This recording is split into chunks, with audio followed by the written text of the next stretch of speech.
गुंडीचा मंदिर ठारू श्रीमंदिर परिक्रमा प्रकल्पर प्रतिष्ठा उत्सव नहीं शोभायात्रा अनुष्ठित। गजपति जिला पारलाखेमुंडीस्थ गुंडीचा मंदिर ठारू आज बुधवार दिन श्रीमंदिर परिक्रमा प्रकल्पर प्रतिष्ठा उत्सव पालन को नहीं शोभायात्रा अनुष्ठित हो जाइछि। एही अवसर में पूजा और लोकार्पण उत्सव निमित्त निमंत्रण देवाई पुरी सेवायत और संयोजक अधिकारी यथा सत्य शिव सुंदर पट्टनायक, सुभाष चंद्र महांती, शंकर रण प्रमुख उपस्थित रही ए पदयात्राटी अनुष्ठित होइथिला।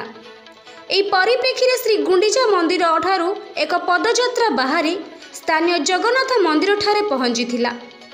एही कार्यक्रम रे पारला महाराणी कल्याणी गजपति, अतिरिक्त जिलापाल श्री वीरेंद्र कुमार दास, जिला परिषद कार्यनिर्वाही अधिकारी डॉक्टर गुणनिधि नायक, पारला पौर परिषद अध्यक्षा श्रीमती निर्मला सेठी, डीसीपी और श्री अरुण कुमार त्रिपाठी प्रमुख उपस्थित रही ए कार्यक्रम परिचालना करथिले।